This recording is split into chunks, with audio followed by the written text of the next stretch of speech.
A las 7 de la mañana con 8 minutos, 7 con 8 minutos, damos la más cordial bienvenida. Agradecemos por aceptar la invitación a esta entrevista al doctor Gustavo Yalc, quien es analista jurídico y que además fue presidente del Consejo Nacional de la Judicatura. Y es importante a esta hora tener, Gustavo, ahí tengo yo sí, voy a hacer una corrección porque estamos con Gustavo Isch. Sí, así es. Sí, y yo había presentado a Gustavo Yalc, perdón. Y sí, ya me acaban de escribir y había tenido yo una confusión específica, por lo cual públicamente hago la corrección y además hago la corrección específica y hago extensiva las disculpas correspondientes. Estamos con el doctor Gustavo Isch, quien es consultor político y experto en comunicación, con quien vamos a hacer algunos análisis sobre lo ocurrido en las últimas semanas y principalmente en las últimas horas, en donde hay una activación específica con respecto a una serie de mensajes que se quieren colocar a partir de, por ejemplo, el tema de los archivos Epstein, por ejemplo, a partir de unas supuestas vinculaciones de gobiernos anteriores que en determinado momento le terminan por rebotar al mismo régimen, por un lado, y por otro lado también la situación de institucionalidad en lo que tiene que ver con el tema de la justicia. Doctor, muchísimas gracias y muy buenos días. A esta hora es importante ir señalando que, y puede parecer absolutamente básico este análisis de entrada, pero a ratos la estabilidad se resuelve en redes sociales. Nos puede parecer paradójico, nos puede parecer chiste, pero resulta siendo anécdota, como dicen en las redes sociales. Buenos días, Mario. Muchísimas gracias por la invitación. En realidad, el tema de las redes sociales tiene una influencia sumamente fuerte en la actualidad en todos los países del orbe y es ya evidente que la agenda pública no está puesta por los políticos ni por los partidos políticos, básicamente como ocurrió hasta hace poco tiempo, sino a través del diálogo social que se genera precisamente en las redes sociales a partir de eventos en los cuales la ciudadanía no es que solamente consuma la información, no es que simplemente revise y escrolea y pasa de noticia o pasa de tema, sino que la ciudadanía contrasta, mesura, tiene su propia opinión, y como las redes sociales permiten esa posibilidad de que las expresiones y las opiniones de todas las personas se integren, se conforman corrientes de opinión pública que superan lo que las instituciones y los personajes de la política, en este caso, pueden hacer. Evidentemente también, y conociendo esto, los políticos tratan de manejar las redes sociales a través de call centers, de influencers, de mucha pauta en estas plataformas digitales para manejar precisamente esas corrientes de opinión a su conveniencia, pero eventualmente la ciudadanía los desborda a través de estos microespacios en los que distintos perfiles de ciudadanos se conectan, opinan, juzgan, sancionan y levantan serias dudas y críticas sobre la gestión de un gobierno, de un legislativo, de funciones del Estado, en fin, de todos los temas que pueden ser gravitantes. Ahora, yo me quedo, antes de insistir en el otro tema, el hecho de que la gobernanza se resuelva en redes sociales, lo cual sí hay que hacer en profundidad a algunos análisis. Lo que quería quedarme con esta última parte, doctor, porque es necesario que se haga una reflexión alrededor de lo que usted señaló, que es a través de las redes sociales, la opinión se vuelve en un juez, en un juzgador, pero a ratos sobrepasa ciertas líneas y ya no es solo un juzgador, o sea, no es que opina y juzga, sino que además exige y determina ya la emisión de sentencias. Y, por ejemplo, a esto llegamos cuando se habla en la participación de una persona acusada en supuestos delitos sexuales. Ojo, para quienes nos están escuchando, uso la palabra supuesto delitos sexuales, no estoy dando por hecho, porque son uno de los resguardos que se le ha olvidado a la prensa,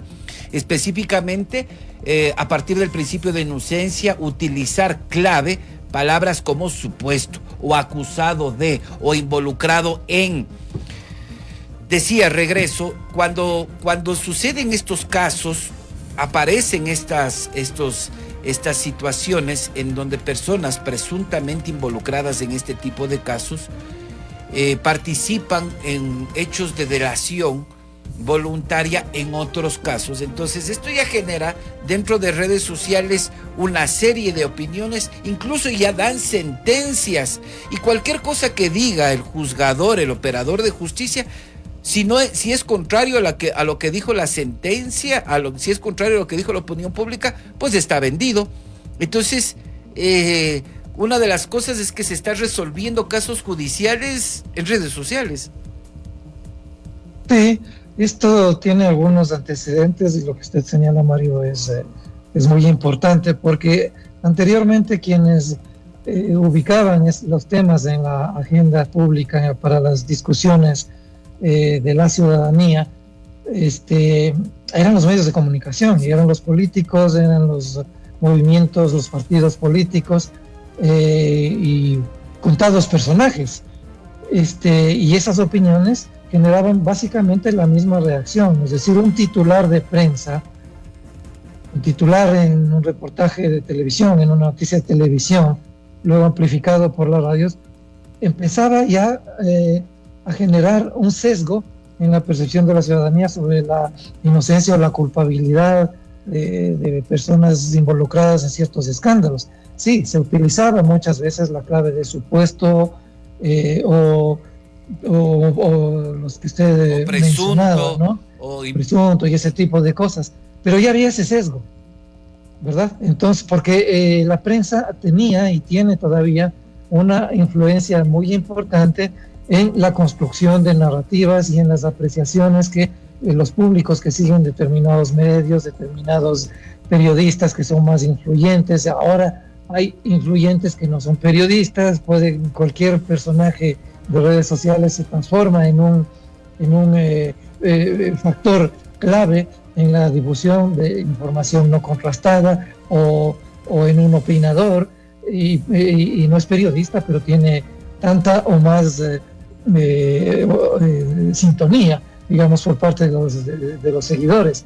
Y ese tema derivó y ha llegado al momento a lo que usted bien señalaba, que es un problema muy serio, porque se empezó a vivir desde hace unos años atrás esta capacidad de las redes sociales para imponer a los políticos sus decisiones sobre temáticas muy sensibles por fuera de lo que la ley establecía. ¿Qué sucede ahora en virtud de ello? Cuando los políticos se acostumbran a jugar en las redes sociales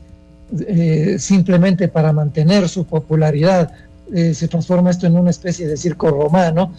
en donde los políticos entienden que no pueden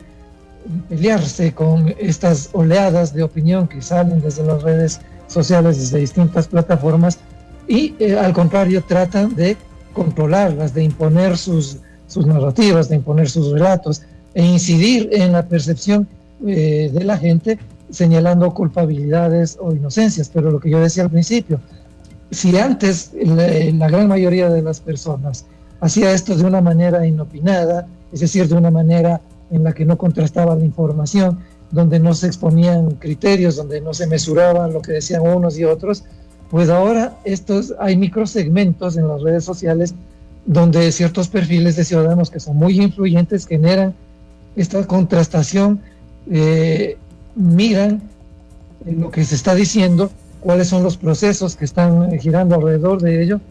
toman una posición política y posición ideológica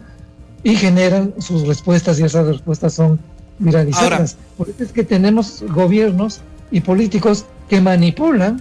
muchísimo las redes sociales y que invierten millonarias cantidades para tratar de contener y de manipular la opinión de la ciudadanía a través de las redes sociales. A eso me iba justo, Gustavo, y es importante porque, por ejemplo, el gobierno más bien nos ha demostrado que en la línea de tiempo su estrategia es ir colocando narrativas que desvíen en algún momento o que permitan opacar o neutralizar otros hechos, y para ello tienen o cuentan con el apoyo de algunos influencers que los respaldan específicamente en la colocación de esta narrativa. Yo no sé, y ahí viene la pregunta específica: ¿cuánto le está dando resultado al gobierno específicamente esta estrategia de generar una narrativa, la coloca en opinión pública y con eso, a partir y con base a ello, pues va definiendo algunas líneas de decisión? Hay que reconocerlo, digo yo, como antecedente, que por ejemplo eso lo utilizó en la eliminación del subsidio al diésel y no le fue mal. Hay que ser claros en eso. La estrategia de haber implementado esta eliminación y luego colocar una narrativa alrededor de estas decisiones le permitió incluso neutralizar una protesta nacional. Lo digo independientemente de las posturas, pero no se nota en función de aquello también ciertos desgastes ya. Sí, es una estrategia compleja, completa, muy bien financiada, que trabaja alrededor de otras personalidades que tienen mayor credibilidad que el propio presidente, por ejemplo, la primera dama. Si uno mira investigaciones que se hacen alrededor de el manejo de redes sociales con varios personajes de cualquier índole, una investigación que se hace ahora prácticamente, y un seguimiento muy fino que genera respuestas no subjetivas sino absolutamente objetivas. Nos damos cuenta de que, por ejemplo, la credibilidad del presidente no se apalanca precisamente en sus decisiones políticas, sino en el anclaje a ciertos personajes y fundamentalmente en los escenarios donde mayor emocionalidad se produce, que son los escenarios familiares, ¿sí? Que son los escenarios en los cuales se conecta de una manera muy fuerte con la primera dama e incluso con su señora madre, y eso tiene porcentajes de percepción positiva y aceptación mucho mayores que las decisiones que va tomando políticamente, y que, como usted bien señala, empezaron a disminuir, empezaron a debilitarse después de los primeros 14 meses de gestión del mandatario. Aquí hay que señalar más o menos cómo pasó esto. El presidente gana las elecciones y la primera decisión que toma era una decisión fundamentada en la principal preocupación que habían manifestado durante al menos 2 años consecutivos los ecuatorianos, que era el tema de la inseguridad. Declara el conflicto armado interno y la guerra a las que en ese momento había identificado como 22 organizaciones delictivas conectadas con el crimen transnacional. Ahora son más de 30. Tiene en ello mucho que ver la fragmentación de algunas de estas agrupaciones, y tienen miles de personas armadas en las calles. Y el problema de la seguridad o del combate a la inseguridad, poner a las Fuerzas Armadas y fortalecer el trabajo de la policía, fue muy bien visto por la ciudadanía y mantuvo una popularidad durante varios meses consecutivos. Pero a la falta de resultados en el combate a la inseguridad,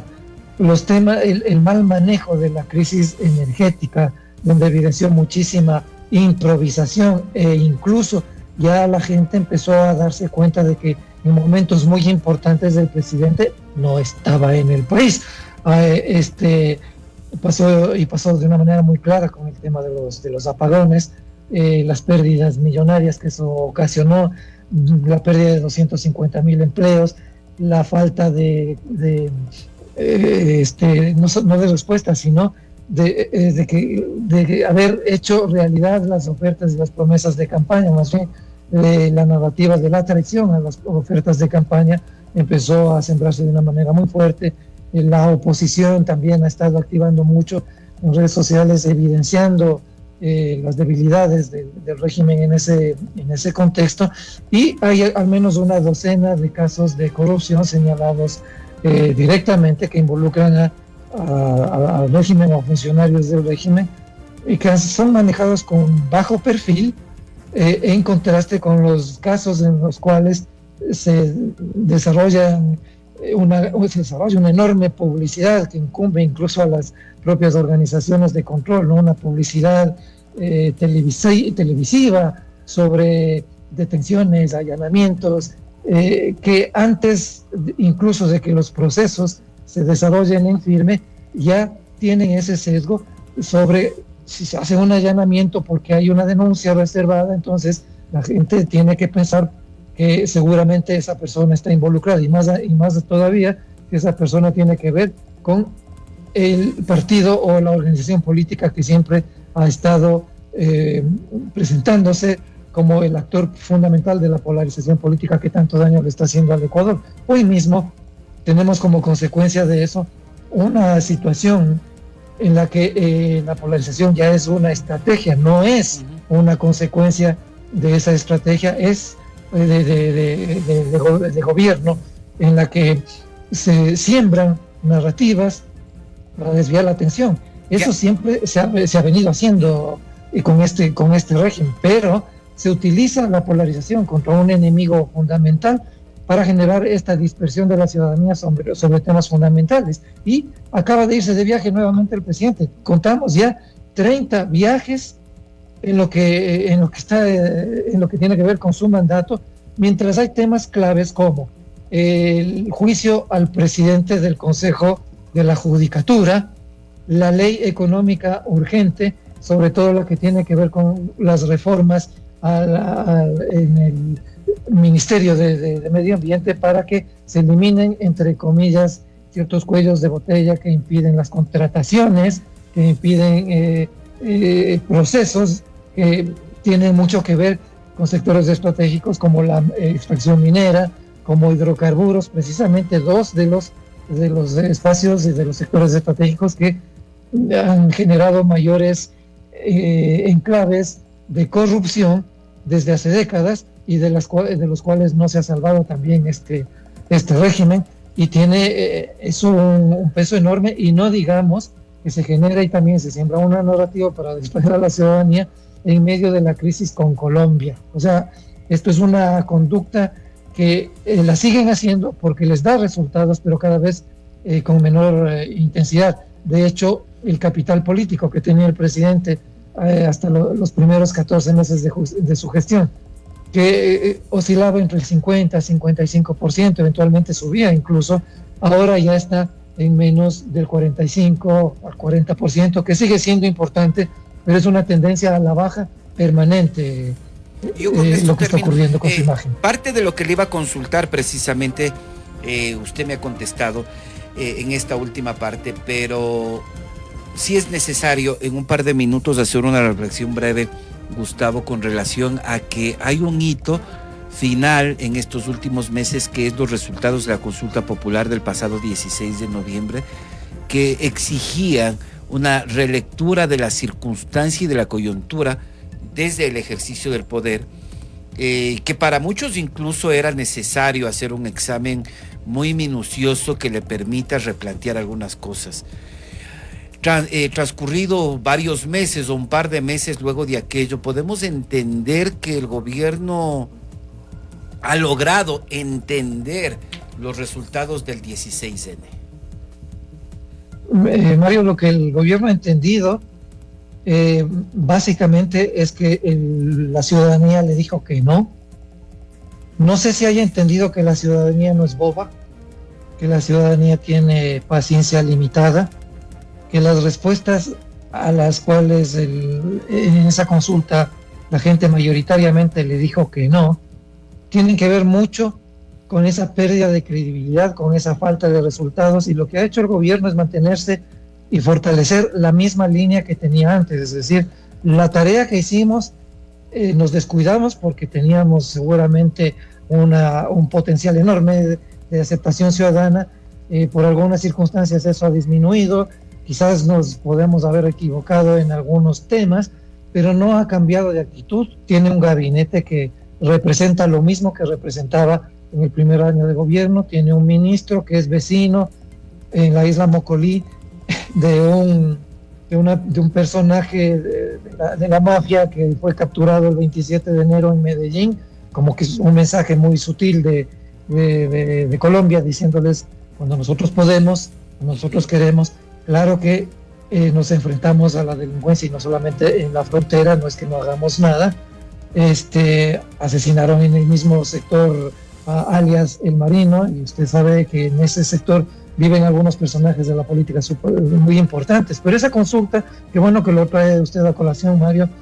fue una respuesta de lo que estábamos diciendo al principio de esta entrevista. La gente no es que solo consume propaganda, publicidad y lo que dicen en redes sociales los políticos, en este caso el mandatario o sus funcionarios.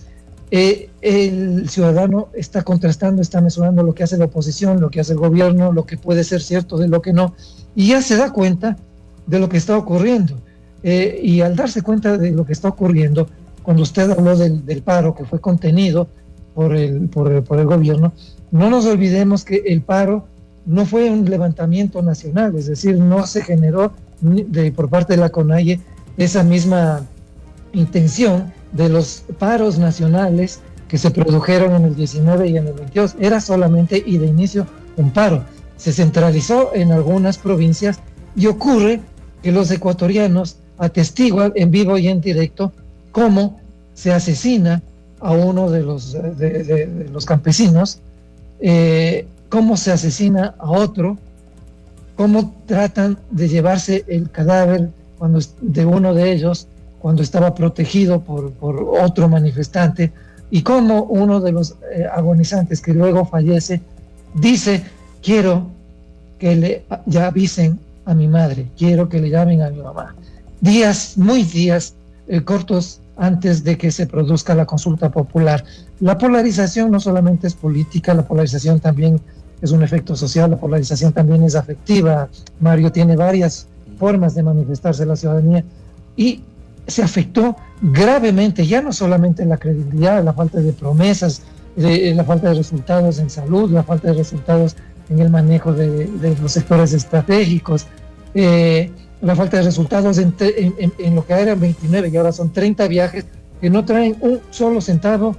que genere empleo, como se había dicho, como se había prometido, de inversión pública o privada. Cuando hay 3 viajes, si no me equivoco, que son declarados reservados, como este. Pero ocurre que el último viaje, del que estamos hablando, va a un foro en Dubái donde va a estar presente, por lo que he visto en la agenda, pero quizás me equivoque, pero no creo, el mismo personaje, el mismo jeque, que está en el ojo del huracán al que usted mencionaba, en medio de una noticia y de una información tremendamente grave que involucra a varios gobiernos y que involucra a personajes ligados a esos gobiernos. Entonces, esto es muy grave, lo que está ocurriendo es muy grave, ya no se está simplemente manipulando a la opinión pública, ya no es suficiente la inversión en redes sociales, ya no es suficiente las movilizaciones contra la Corte X para decir que la Corte tiene la culpa de que los narcos estén sueltos. Tiene que ver con un estilo de gobierno que no entiende, que no es empático con la ciudadanía, que aparentemente tiene una agenda de intereses particulares que no conectan ya a estas alturas con la situación que vive la gran mayoría de los ecuatorianos. Que no se diga la gente que hace comercio, la gente que está en industria, la gente que trata de trabajar día a día para generar precisamente empleos y salir de la crisis económica. Perfecto, muchísimas gracias, Gustavo, por estas reflexiones importantes a la vez sobre la coyuntura nacional. Gustavo, excelente día, muchísimas gracias por estar con nosotros. Igualmente para usted, Mario, gracias por la invitación. Igualmente, gracias por aceptar. Las 6 de la mañana, 7:32, rápidamente. Muchísimas gracias. Estuvo con nosotros Gustavo Is, quien es analista político con respecto a lo que sucede en el Ecuador. Rápidamente también nosotros les decimos muchísimas gracias por su amable audiencia y estaremos de regreso el día de mañana.